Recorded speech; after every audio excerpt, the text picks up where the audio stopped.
Transitioning Your Home to Clean Energy. And our presenter is Bill Kelly. Bill began his career working in information technology at the time that personal computers were beginning to transform our lives. So now you know how old he is. Later, he gravitated toward entrepreneurial activities and established green businesses, including an e-commerce business that encourages repair and reuse of electronic devices, and a solar energy company which provides renewable electricity to nonprofit organizations. Resources generated by these businesses empower Bill and his family to continue to work actively towards addressing social issues with an emphasis on the environmental challenges of the day. Working with his son, Aaron, Bill has gained extensive knowledge and experience in using green technologies to make homes more energy efficient, including net zero carbon emission houses. Bill has found that by leading by example, learning and applying solutions in one's own environment, and mentoring others, it's a powerful way to promote community change. After Bill's presentation, we'll continue with open conversation about this evening's topic. So Bill, I will turn it over to you now.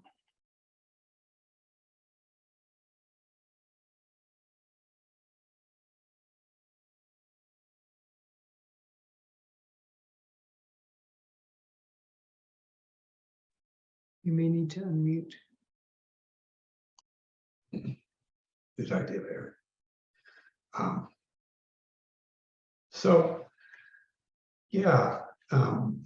This is about the pathway to carbon neutral home, and I'm afraid that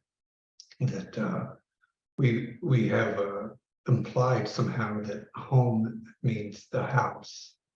And while that is the focus of this, and it's a very relatively micro-focused presentation compared to many of the more philosophical ones that we do, but everybody who lives with a roof over their head, or even some who don't have a home, and those, there is something that we all can do regardless of our circumstances, whether it's a house or an apartment or a condominium, or other forms of dwelling, to pursue carbon neutrality in our homes. So while this is focused on that, I did want to point out that a lot of what we're presenting here can inform those who do live in apartments and condominiums questions that they can ask their condo board or their landlord, to get them thinking that maybe it might be a good idea to head in this direction, because it's not just about the carbon footprint, but it's about where you land financially in the long run, and other benefits that can be derived from being engaged in this process.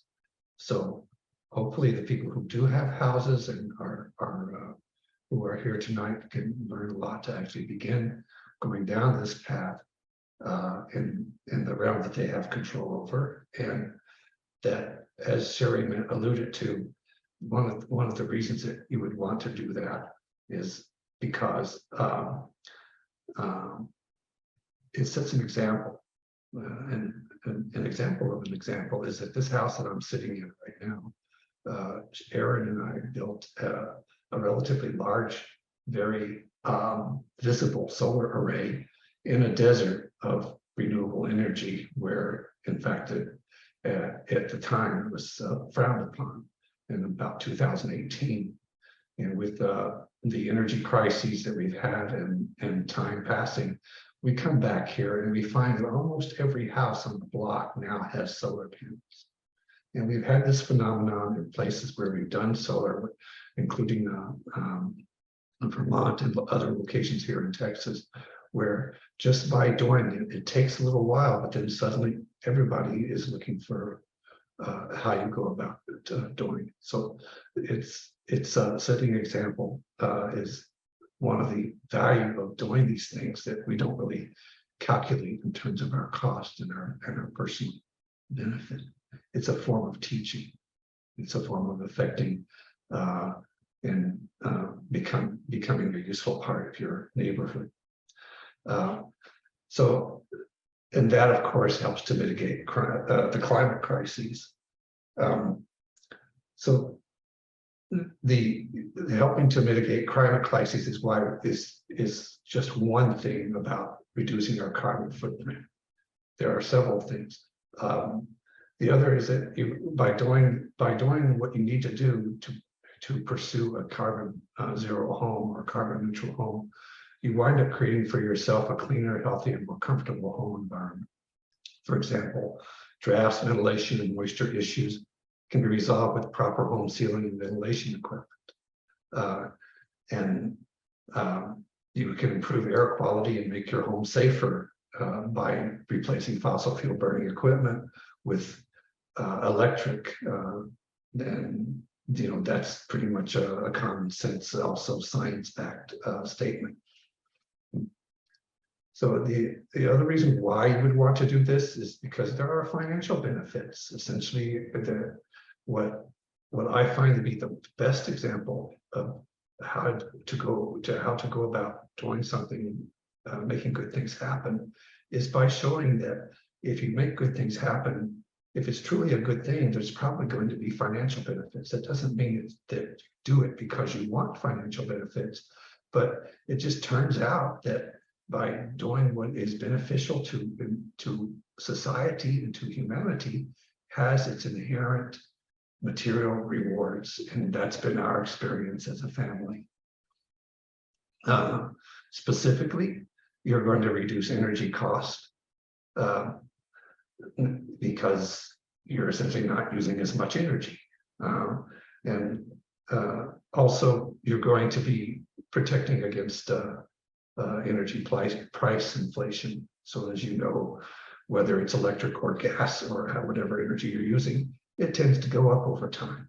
So we're really referring to solar here. If you have solar as part of your program, then you're essentially owning your energy, and it's bought and paid for, or the price for it has been established, and nobody can really change that for you.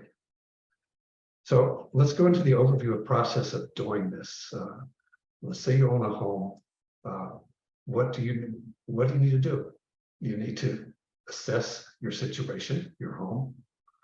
You need to prepare for action based on that assessment. You need to determine those actions that you want to take once you've prepared. And then, importantly, you want to understand the sequence of action that is the best way to pursue it. We'll see more specifically about what this means as we go along and why it's important. Third is apply for incentives, and in the case of Canada, you might want to do that first.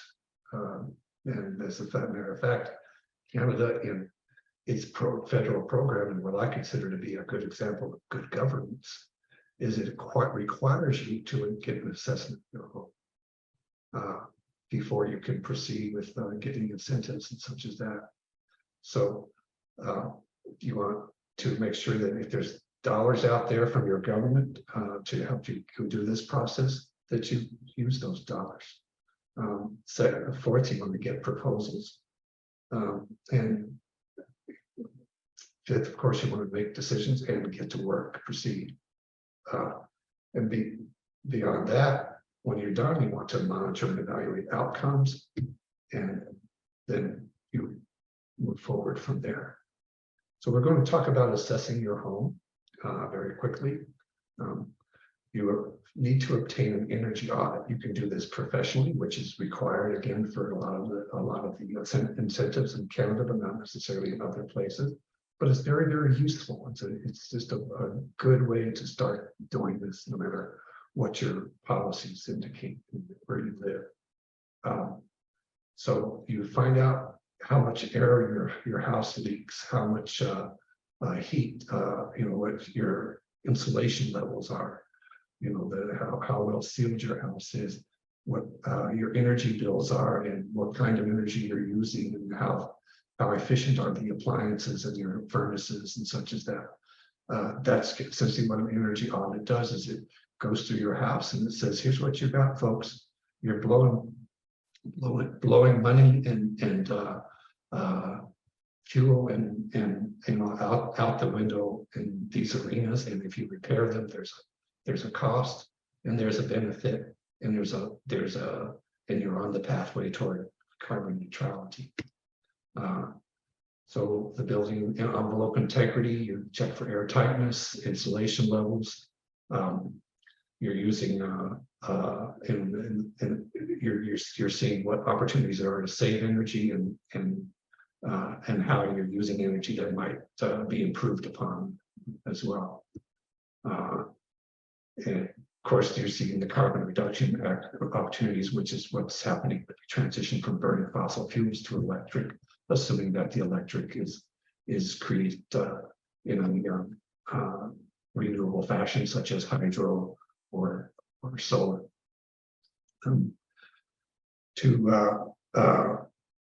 The other part of assessing your home is determining the end of life and the efficiency of the systems that you have. It's important to determine the end of life because if we're going to benefit from this financially, like we've promised or implied, we don't want to say, okay, I'm going to throw out my furnace that I bought 2 years ago, and gee, I wish I had thought of it sooner, and get another one. That's going to make your cost of doing this much higher.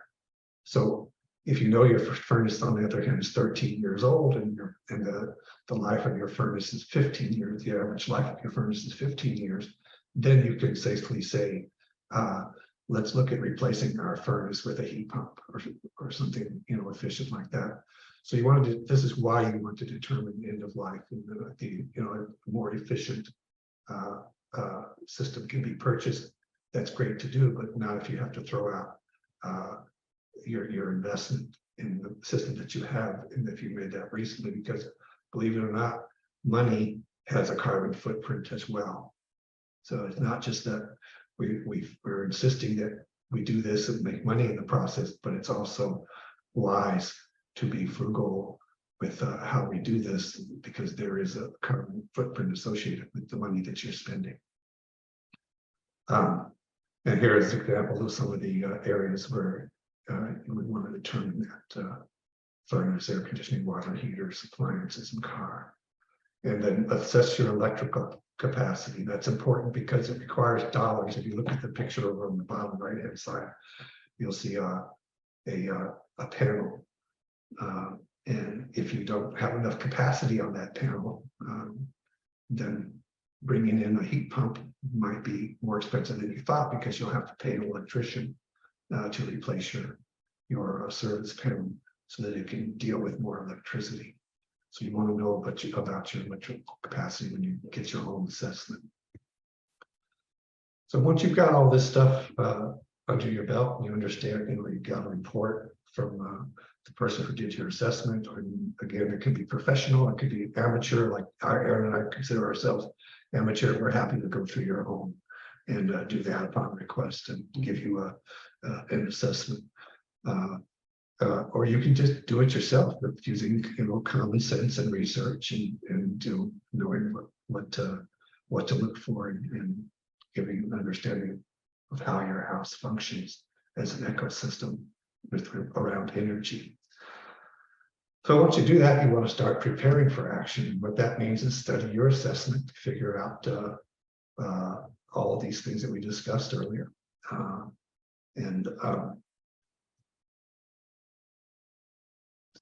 Specifics like it makes more sense to replace heating, hot water, AC equipment toward the end of life that we've discussed earlier.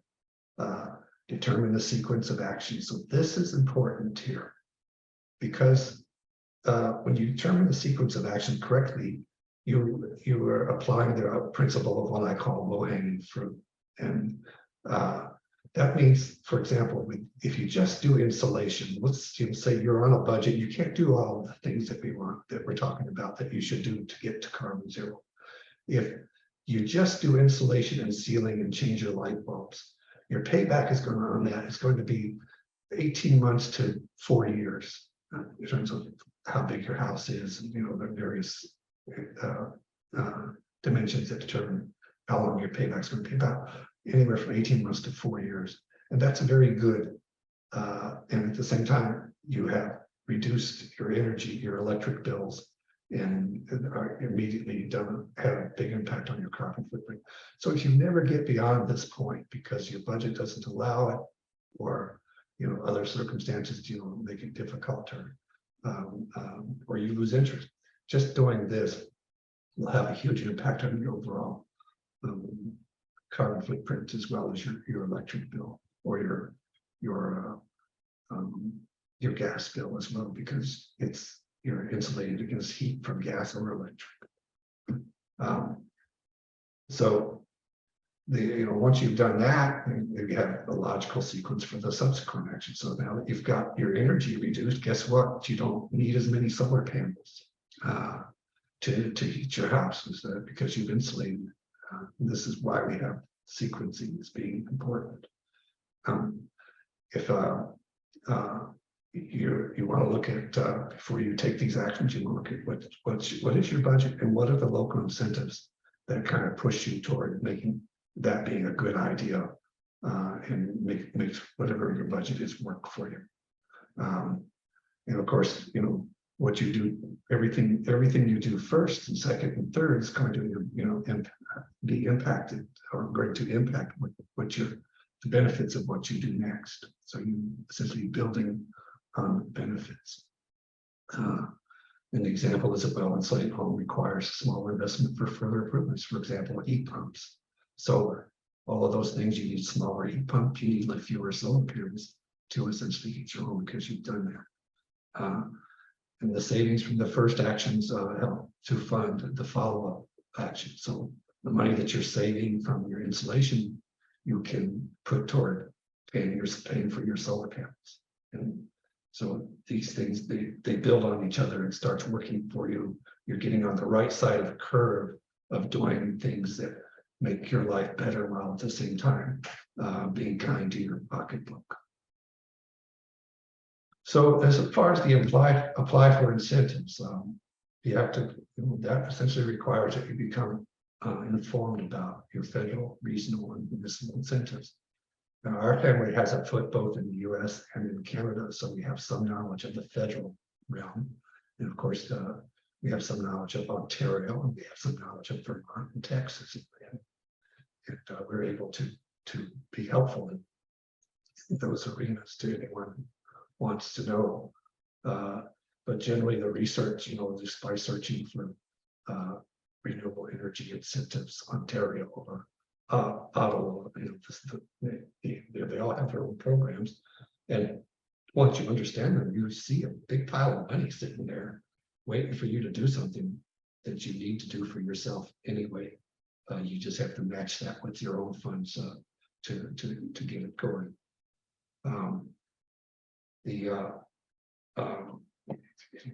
So you apply for the incentives when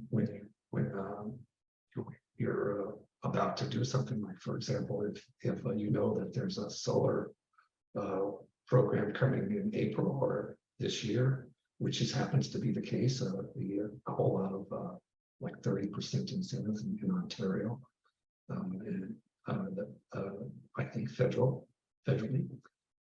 Aaron can clarify these things more in a more detailed fashion, but you might want to wait until that law comes into effect if you know it's passed and doesn't, before you run out and start getting that done. And I've actually had a case in Ottawa where my solar installer, with whom I became good buddies with, recognized that he told me that there was an incentive coming up, and that he wasn't going to hold up the job. He was just going to invoice me when the incentive went into effect, which was very close to the time of the job being completed, instead of having to wait in line 5 months later to get the job done.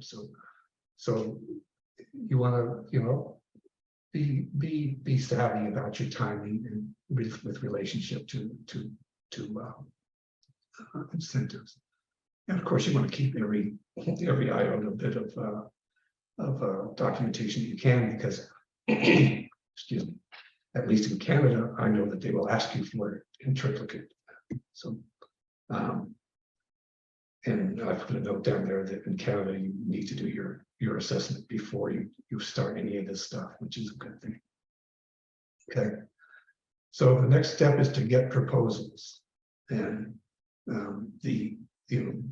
that seems obvious, but we really want to make sure that people don't get lazy on us at this point, because that's that's a good way to fall down. You should contact multiple vendors and obtain at least 2 proposals. And when you look at proposals, don't just look at the cost and the promises. Look at the moral, ethical, just like when you're dating. Look at the moral, ethical character of the people that you're doing business with, and also keep in mind that you're able to contact people like ourselves, and you yourself will be one of those people when you get through this process, so others will be able to contact you, which is starting to be an example of how this becomes a community activity that you're doing, because everything you're doing, you're learning something you didn't know, and you're able to share that with others who will find that information useful.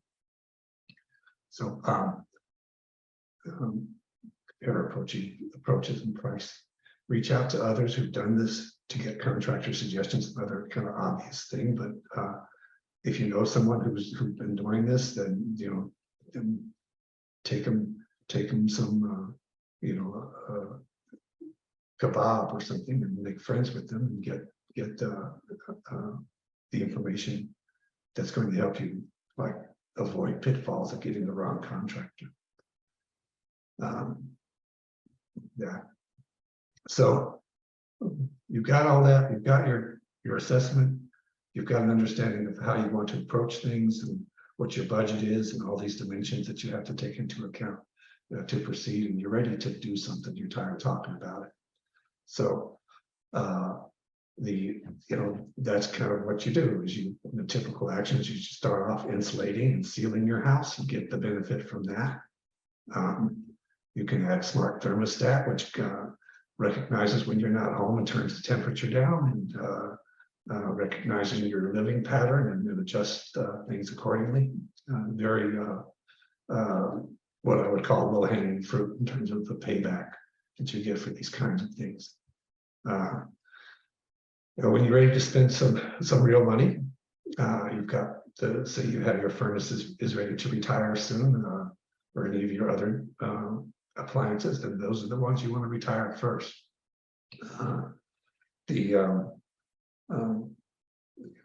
All of these things, if they're nearing the end of life, they're a candidate for converting from fossil fuel to electric. And of course, there's transportation, which really isn't part of your home, but it's when you're buying solar panels, for example, you want to know that you have a car, that you have a car on order that you're going to be plugging in. That's where you're going to get your gas from now on, which, by the way, costs you about 1/5 to 1/8 of what it would cost for carbon-based fuel. So we're talking about cars here simply because that's part of your lifestyle in your home, especially if you live in an area where there's not a lot of local public transportation, such as that. So just take that into account when you purchasing solar, and also recognize that there's 17.5%, I think is what Aaron said to me, of your energy, of the carbon that's produced in the world, is done in your house, and the car aspect of the carbon that's produced adds to that. So you're getting up to a pretty large number that you're contributing to diminish. And again, Aaron can provide more specific information on that. So once you've decided, you've done this or put in place the action necessary to do this, you're in a good place to start adding solar. So when the solar guy comes out, he's going to want to look at your electric bill, and he's going to use that electric bill to recommend how much solar you need. Well, if you don't have your electric car yet, then he's not taking that into account. And if you want to grow vegetables in your basement in the winter, which is another way of doing rooftop solar, because the solar is on your rooftop, and the sun that's coming from it is indirectly being relayed to it in your basement. One way to look at it. If you want to be able to add these things, and you plan to be able to add these things, then get a larger solar system than your electric bill tells you that you need, because you will find ways to use it that helps you to additionally reduce your carbon footprint. Because guess what? That lettuce it doesn't come in on a truck anymore, and that truck was burning carbon fuel. So you just have to be thoughtful, think ahead a little bit, and realize that when you buy, let's say, I'll just throw numbers out there, 8 kilowatts of solar versus 10 kilowatts of solar, it doesn't cost 20% more to get 10 kilowatts, because the price of coming out there and getting your job and marketing to you the job and bringing everybody out there has economies of scale. So you're benefiting from the economies of scale by getting too much solar relative to your bill, and you're preparing yourself to be able to convert more and more stuff to fossil fuels. If you plan on getting heat pumps, then fossil fuel, you're going to be using electric energy that you weren't using before. So get as much solar as you can to accommodate what you're planning to do in the future, and don't let them sell you something that's sized to replace your electric bill. So once you've gone through all that, you're pretty much, you're there. It's a lot more difficult next in terms of managing vendors and figuring all these things out. And maybe I'm making this sound, but this is the basic thing for it. And we're here to help you with this. And when we get done helping you with this, you're there to help someone else with this, because it's just not rocket science. And once you've gone through it, you know what to do. So that's pretty much what you want to do is look at your energy bills and compare it with your previous years and see, how much your gas bills have gone down because you've replaced it with heat pumps, and how much your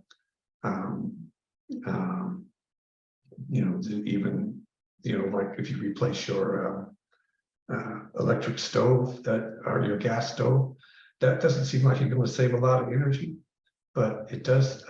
We talked earlier about how this affects your health. Getting rid of fossil fuels affects your health.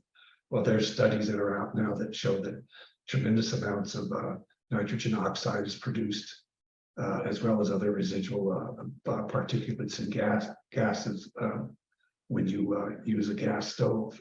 So by replacing that with electric, you do get these health benefits, and we would recommend inductive electric stoves because they are more efficient than regular electric stoves substantially, because they use magnets moving forward back and forth very quickly to create heat on your instead of just turning on the open circuit electric. So keep all these things in mind, and when you're done with this, you get to sit back and you look at your energy bills and compare with previous years. You get to calculate your carbon footprint reduction, assuming that you started looking at it before you started this process, and you get to enjoy a cleaner, healthier, and environmentally responsible lifestyle. And you get to mentor others because you are in a position to be a person who is experienced doing this, and who other people will be asking, whether you're doing presentations or not. Other people will be asking you, what's the process? How can I do this? How does this work? And they will be coming from a place where they have no clue at all, but they go up the curve very quickly. And they want to go down this path, and to be a part of that is a means of engaging in your community with your values and perspectives, and you'll find that you'll have opportunities to mention Baha'i faith and your participation in that as part of your own inspiration for doing these things. That is the end of the presentation, and this is a picture of the squirrel.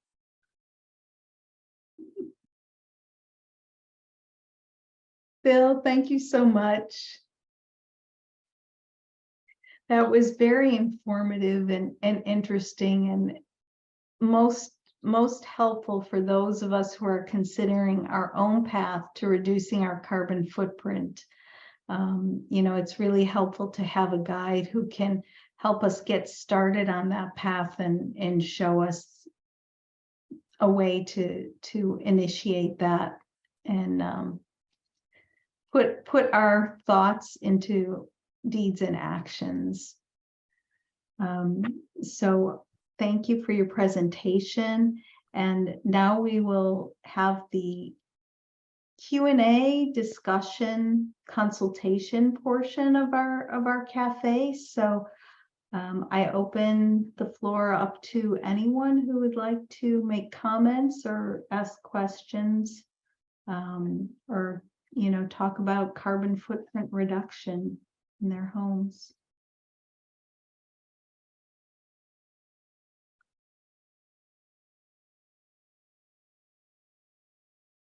So you can just raise your hand. I think I can see everyone, or feel free to just start your comment.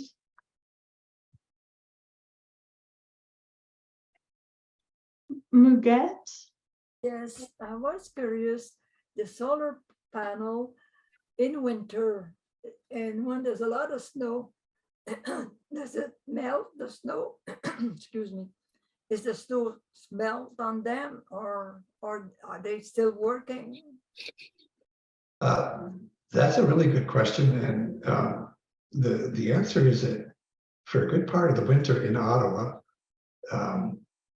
the snow doesn't melt now. Snow will melt faster on a solar panel than on a regular roof, because the solar panels are very black and much more absorbent of heat. But you will have maybe 4 to 6 weeks in the year where there's just snow on your solar panels and you're not producing any energy. When they size your solar array, however, they take into account all of these things. There's weather data and location data, coordinate data, where they can very precisely determine how much downtime your solar array is going to have. And when they make a recommendation for your solar size, how many solar panels you need, they take that downtime into account, so that it's not considered an issue because it's taken into account in terms of how much solar you have. As it happens in Ontario, or at least I believe it's Ontario in general, but whatever energy you produce in August is way more than you need in July, June, March, April, pretty much every month, other than December, January, February, is more than you need. And then when you get into the cold, dark months, I guess November would qualify for a dark month. When you get into the cold, dark months, or the months where there's sun on your solar panel or snow on your solar panels, that's just subtracted from your energy that you produced in August. And just FYI, when it's colder, when you have a cold day and there's no snow on your solar panels, you're producing quite a bit more energy than on a warm day with the same solar panels, because voltage goes up as temperature goes down. So cold, clear, sunny days in Canada or Vermont would just blow your energy bill away.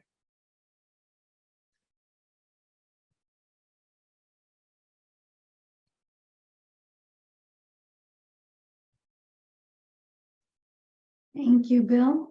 Muget, thank you for your question.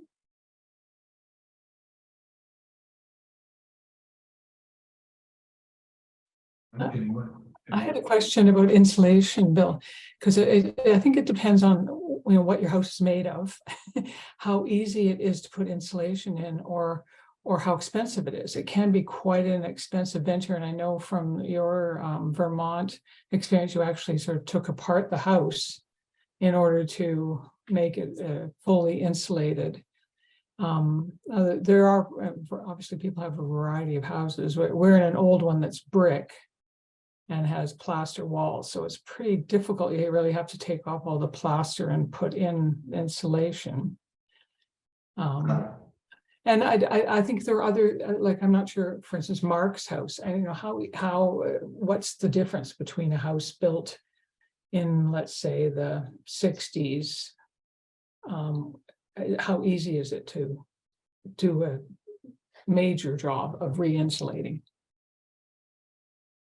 Well, it's not that hard, actually, you know, and it's important to do. So as far as the roof area, you can even if you have no attic, or you can foam the inside ceiling quite easily. That makes a huge difference just by itself. And that's actually what we've done here in the place that I'm in, because it's Texas and we didn't really go overboard with the insulation. But that will make a huge difference. It makes a huge difference to seal your home so that you don't have all these drafts and such as, you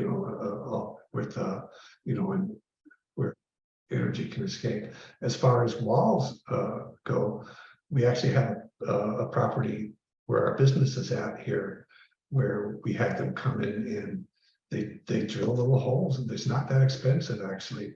Insulation is just inexpensive relative to anything, but they drill little holes where the cement, where the mortar is between the bricks, and they actually have, you know, color matching cement that they refill, but they poke in some very benign foam, auto expanding foam stuff, because we researched the heck out of that to make sure that the chemicals weren't going to be harmful, and that that all of the specifications, and they just come through and drill, you know, between the studs, which is about every 24 inches, they build a hole up there and a hole down there, and they put the little tube in there and it pumps it in there, and you know how much to do. And so yeah, when you can't imagine these things, it does seem difficult, but no, you don't need to take the plaster out. This is something that is completed in one day for a relatively large house, and that if you have your house well sealed in terms of your doors and your windows are not leaking a lot of energy, it'll make a huge difference. Your bill, if, let's say, I'm just making up numbers here, but let's say your heating bill, whether it's methane, I'm not like to use the word natural gas because it's wrong, but whether it's methane or electric, your heating bill is, let's say it's $350 in December. Well, it's going to go down to about $200. You're going to get a good, and if I'm wrong, it's $250. You're going to get a good chunk of return on your investment. And we have a hard time when we did Greeley. It needed insulation in the attic, but it's a newer house, so they're already built pretty well in terms of the insulation on the walls. We didn't have to work with that. They already had double pane, so it depends on what you have. This is why we need the assessment. But please know that insulation, whether you're doing the walls or the attic or the ceiling in the attic or whatever you're doing with your building, is very good payback, very good investment. And like I said, it frees up quite a bit of capital to make payments on your solar if you're getting the zero energy solar benefit from Ontario. So, yeah. Heather. Mark mentioned ice jams, and you were talking about insulation in the attic. I was on a condo board for a whole lot of townhomes in Canada, and ice dams were a huge problem. And so what we did do was we did test houses where we insulated the attic, and it did make some difference.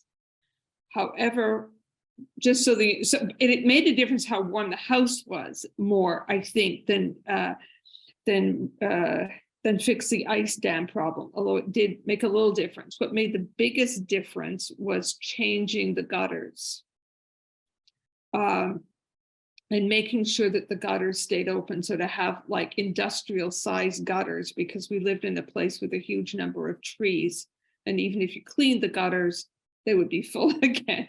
So it was the gutters and the size of the gutters and keeping them clean. So it was those two things, but certainly putting insulation in the ceilings did help with having, like, because when you get ice jams, it has to do with quick change of temperature as well. So anyway, just to say, it's probably 20% of the problem was solved by insulating, maybe 30% was solved by putting insulation in the roof, and the rest was solved by better gutters.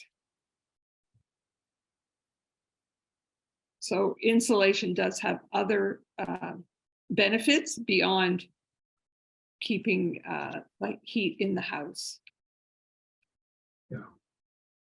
Yeah, we have the house we have here. I said we didn't do the walls, and I'm sitting out here now. It's like about I guess 5 below 0 C here, and if I come close to the walls, I can feel the cold.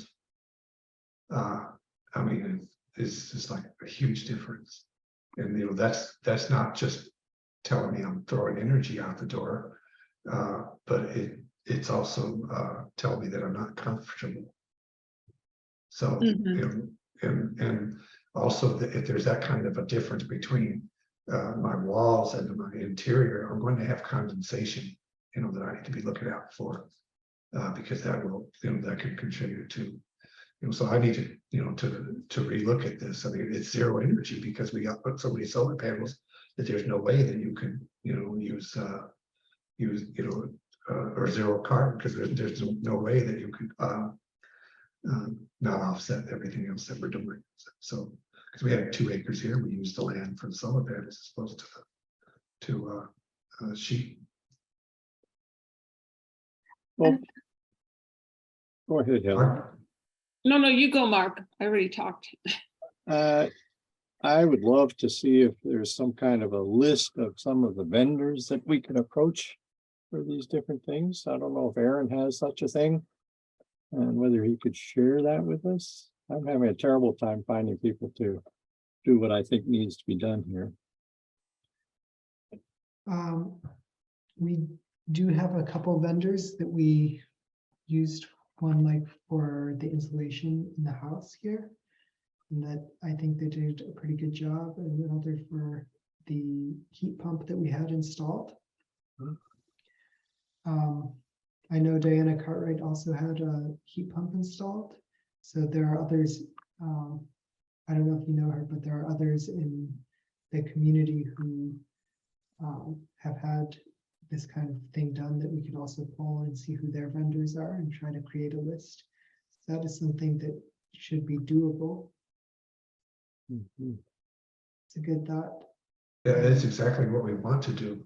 Yeah, that's a good thought. And there's also a list of the qualified energy assessors that the government of Canada has for our area on the internet. And perhaps I can find that and include a link in the chat if I'm able to. Yeah. And yeah, we'll get you the vendors that we know. Keep in mind that the supply and demand right now is pretty out of, you know, you might have to get in line, but do get in line, because when your time comes, you'll be ready. You know, and also realize that there's a whole lot of people out there who are they're just, you know, the last time they went to school or read a book was in the 80s when they went to school, and they will tell you that heat pumps are a bad idea in Ottawa. You know, I can, you know, we know this because we are helping people to go through this process, and you know, calling different people and getting these kinds of But there's a lot of people that just don't, a lot of people who are in the service industry that are not willing to make the adjustments that would benefit the consumer because it's just not what they're used to. So you have to have faith in the data, the science, the information that's available that shows that cold weather heat pumps are 5 times more efficient than one-to-one electric, and that 5 times more efficient even when natural. We'll say 3 to 5 times. It depends on which one you get and circumstances, but when you compare that with natural gas prices on a BTU basis, you're going to be getting down to a pretty cold temperature before it's at par with natural gas in terms of natural gas being the same price or more expensive than or less expensive than electric. So, yeah. Bill, I have another question. We've had 2 major power outages here since May. We're getting pretty tired of it. We're wondering about getting a generator, not just one of the little noisy ones that take gasoline, but a larger one. And we're wondering I'm wondering whether the solar panels, if we had those installed, would continue to work in a power outage. So I'm dealing with this issue right here, right now. And I don't want to do nothing, but I don't want to buy a propane tank and a propane generator, which is what's required here. And they use natural gas there, because everybody's plugged into natural gas there. So but the cost of a tank full of gas and the generator is about 1/3 the amount of the cost of a battery. Okay, batteries are expensive and they're not getting cheaper. And we have a natural gas generator in Ottawa, and we have a natural gas or a propane generator in Tunbridge, Vermont. And we don't feel too bad about it because that propane sits there in the tank for a long, long time. Like we've had like 3 years. We just had it filled, and the power in Vermont, and the power goes down maybe about a week out of the year. They're pretty regular. Aaron, how much fuel did we add after about 3 years of filling it? We used about 70, 80 gallons of propane over 3 or 4 years. So that it brings us to a point. It's like sometimes you got to be practical and look at fossil fuels as being a tool that you don't want to get out of your toolbox until you need to. But when you need to, do it, because these batteries that I'm telling you cost 3 times as much. They need to be replaced. We're not sure about the latest technologies, but generally 10 to 15 years they need to be replaced. I will jump in there and say that battery prices have come down by an order of magnitude over the past decade. So they have come down significantly compared to what they were. And the technology in batteries has gone, leaps and bounds ahead of where it was 10 years ago too. And the next generation of energy backup is going to look more like your electric vehicle being able to power your home in the case of a power outage. So that's coming down the road too. And some electric vehicles are already able to do this. Yeah. Well, I'm still a little unclear. I'm sorry, I've never even thought about getting solar panels, but if you do, you have to have a battery to store the energy that you're accumulating. Is that what you're saying? You don't need a battery unless you want to have it if the power goes out. Gotcha. That makes sense. Mm-hmm. So normally you just. So that's an option exporting the instead of a power. generator, in other words, but it's 3 times as much money. an electric car or a battery or a stationary battery are options other than a generator. Solar panels generally require a battery of some kind to be functional in the event of a power outage. There's more technology that's enabling them to be somewhat functional, but to back up your house in the event of a power outage, you'll need a battery to go with your solar panels. Right. Otherwise, you'll just have your solar panels and they won't usually work when there's a power outage. So the power you generate with your solar panels, it goes onto the grid minus what you're using at the moment. So the excess power, it goes onto the grid, it spins your meter backwards. So your bill goes into the negative.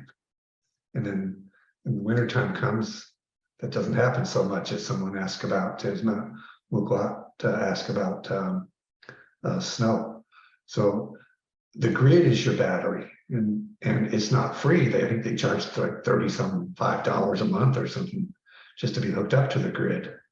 But it's a lot cheaper than buying the batteries. Now, if you want to, to buy get in line for an F-150 pickup truck, and keep an eye on other vehicles, but the F-150 pickup truck will today, electric pickup truck will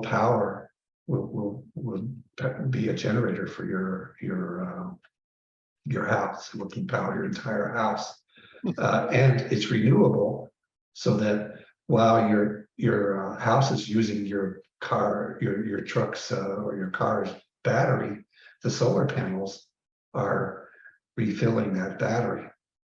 So it's a good deal. You buy it, it's exaggerating, but you buy a pickup truck, you get a free battery, or you buy a battery, you get a free pickup truck. Unfortunately, I don't really need a pickup truck, but does that work on SUVs too? Well, the newer models that are, the newer models, except for Tesla, I don't know what their issue is with that, but the newer models are more and more doing that. So it's just a matter of looking at the specific the specifications for it. I know that Volkswagen is doing a good job, appear to be doing a good job with that. General Motors is investing heavily in that, like totally getting involved in making your electric car part of grid management. So that, and there is, at this time, the way things work, if you're in a place where they charge more for electric, well, we are in Ottawa, if you choose that option, where they charge more for electric when there's high usage and less when there's not, you can arbitrage that and actually make money on your solar by letting your battery that you've collected from your sun, from your solar panels, by letting that go on the grid at a time when it's high priced. So there's a lot, it depends on how much you want to invest and how far into the future, but doing these things will make you money in the long term. But if you're like, okay, I don't need an F-150 pickup truck, and Leslie's not going to like me if I get another vehicle, and things like that, then you're like, pretty happy with my natural gas generator that comes on from time to time, and we won't tell anybody, but I just did. Bill, can I ask about heat pump and the backup for a heat pump if you don't have solar panels? Because a friend's husband who's an HVAC sales guy, not as in to the homes, but actually buying the furnaces, his analysis was that the next step in furnaces for the Ottawa area would be a combined kind of furnace, which had a heat pump and a natural gas furnace, because there's a certain point where the heat pump needs a backup. And when it gets to be 30 below in Ottawa, which it does, so you have to have another system. It would work for whatever, 80% of the year, but for the whatever month that we might have below 20 below. But you said there's some new cold temperature heat pump that might deal with that? Oh, okay. First of all, space heaters. If it, if it gets that cold, use space heaters. The question is, do you have electric? Space heaters will provide heat very nicely, but they're just not as efficient as heat pumps. Okay, so if you want to avoid the carbon of that, you can say, well, if it gets that cold, I'm getting space heaters. But yeah, Aaron, what's the lowest temperature cold weather heat pumps? Goes down to minus 25 degrees Fahrenheit, which is what, like minus 35 degrees centigrade, I'm guessing. I'm not positive on that. No, they meet at minus 20, isn't it? Yeah. No, They no, they did need it it minus 40. 40. Minus 40. Mhm. So the cold weather, and that's what we, 32. yeah, and that's what we have. We have cold weather heat pumps in our place in Tunbridge, which anybody here is welcome to come visit. And those have been running for years, and like we're going on how many years there now? About 10 years, 13, 23. Yeah, Yeah, we are. about 10 years with just zero issue.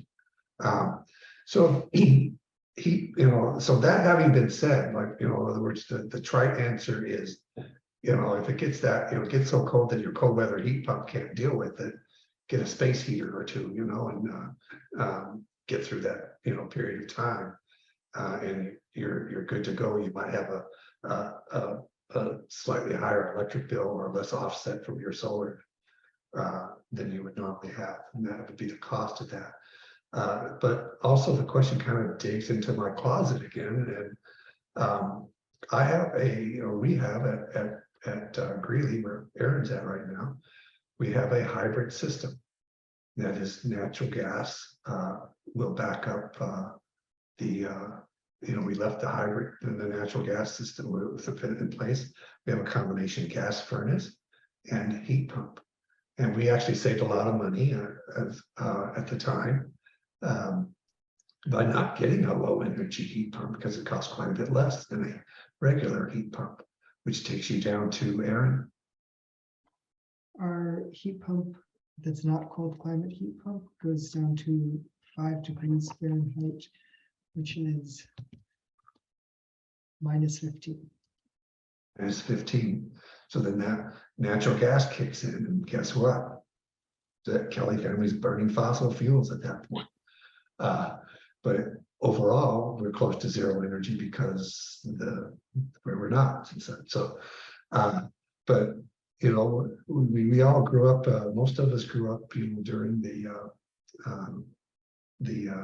moon landing in NASA, and we learned about redundant systems. And in my mind, from a military perspective, is that there's no reason not to have redundant functionality using two different fuels, as long which is what a generator is. If it's not electric, so if if the electric goes out, I don't want to freeze to death in Ottawa. I'd rather, if I had to freeze to death, Ottawa would be a nice place, but I would be happy that I'd be having much more friendlier toward the term natural gas instead of methane. If there was no electric. So your space heaters won't work if the electric goes out. And if the electric goes out, your furnace actually won't fire unless you have some kind of backup system. It doesn't have to be a big one, but something that's going to be able to fire up your gas furnace and run the blowers, such as that. So, these are all calculus that are pretty much based on your sense of security, your sense of comfort, your budget, your long-term, outlook.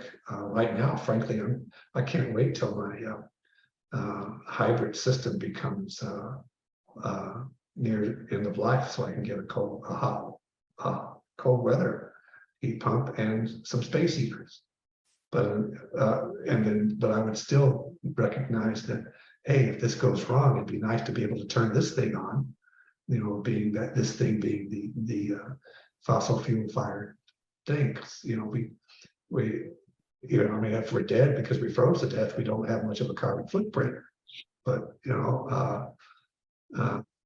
really want, we don't really want to make our decisions like, that extreme. Such people might think we're extreme climate advocates. What's the going rate for a solar panel nowadays? Just approximately.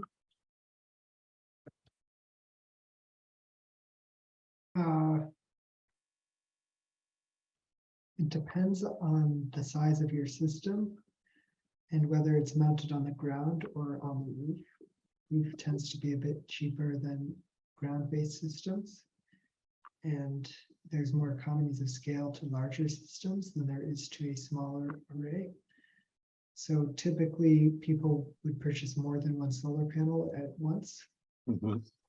And it really depends on your electric needs, and installers routinely give free quotes on their systems, so that's what I would recommend. So what's the price per watt for a roof mounted one? For a roof mounted one, that's a good question. I think these days it's probably going to be around $2 a watt. So if Okay. a solar panel is like 400 watts, Is that US or Canadian? but then I think that's That would be US. it's a rough estimate regardless. Yeah. Mhm. But it also, then you have to ask the question, well, how much energy am I going to get out of that over the life of the panel, and how much value does that energy provide? Right, so that's the other side of the benefit side of the equation that's important to look at. Yeah. Plus your federal government there in Canada is going to give you about 30%. Yep, I believe that's Yeah. going to be the policy, and then there's also the $5,000 off of a new system under the Greener Homes Grant, and there's also no interest financing available for up to $40,000 of home energy improvements in Canada. Yeah. But it makes sense before you get these incentives. The financial sense, solar just always does. It makes sense before you get these financial incentives. When you can get these financial incentives, you're making money. So, Aaron, do you happen to have a URL that we could go to find out where all these incentives are? I have a website that can get you to an incentives website. It's called mycarbongoals.com. Okay. And there's an article there called A Pathway to Zero Carbon Home, which was actually inspired by the original version of the presentation that Bill gave. And in the incentive section, it gives, for people who are in Canada or on this call, a good place to start looking for incentives would be the NRCan website, which I'll also put in the chat, nrcan.gc.ca. And for Much appreciate that. there's another website that I'll also put in the chat. Thank you. Well, friends, we're just past 9 p.m., so it's about time to wrap it up. I guess if there's any last question that or comment that anyone would like to make, we would have time for one more. I just have one short comment in that I have heat pumps, which I mostly used for air conditioning here, and they're quiet. It's a different feeling of air conditioning. It's not, you don't smell it. It's not loud. You almost don't know if it's on or if it isn't on. I'm not even sure why that happens, but it's a whole different feeling when you use a heat pump for air conditioning. The reason for that is because heat pumps move heat around, whereas furnaces create heat. Mm-hmm. So it's a whole different level of comfort and what's going on in terms of the health of your household when you have heat pump. versus gas burning in your house. Okay, thank you. Thank you to everyone who participated this evening. Some great comments and questions. And thanks to Bill for the Thanks, interesting Bill. presentation. And to Sophie for the wonderful music. Yeah. And Sophie, if you're still there and you're up for it and would like to play another song to send us on our way, we're very willing and open to that. What do you think?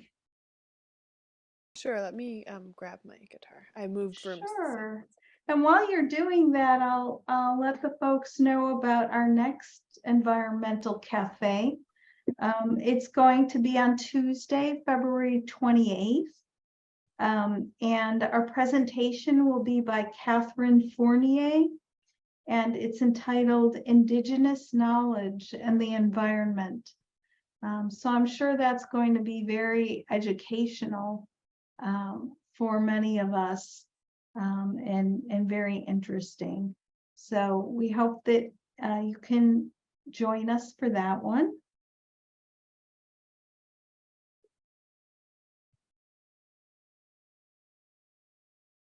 And we really appreciate everyone joining this evening.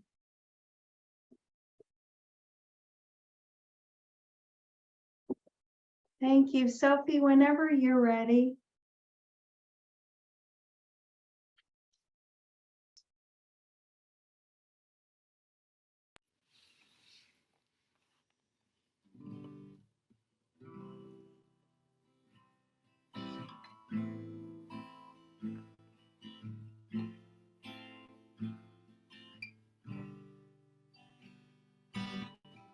I beseech thee, oh my God, by all the transcendent glory of thy name, to clothe thy loved ones in the robe of justice, and to illumine their beings with the light of trustworthiness.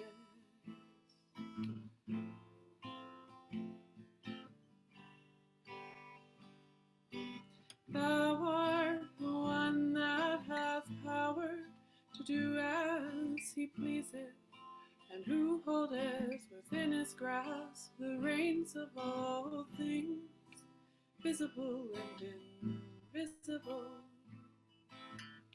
visible and invisible.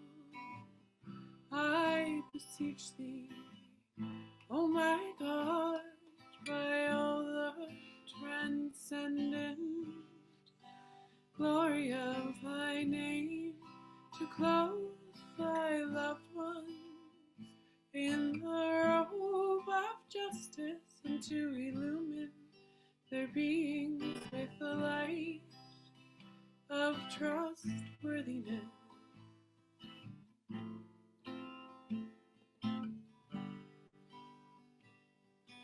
Thou art the one that hath power to do as he pleaseth, and who holdeth within his grasp the reins of all things, visible and invisible, visible and invisible, and visible and invisible, and visible and invisible.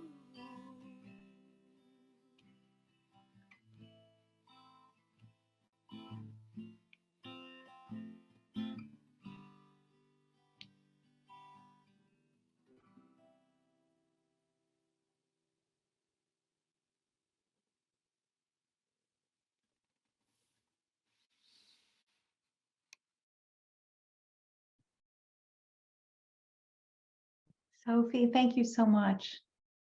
Thank you, Sophie. That's, you're like sandwiching the beast between the two pieces of beauty. And we could see Leslie being such a proud mom there. The look on your face, Leslie, was incredible.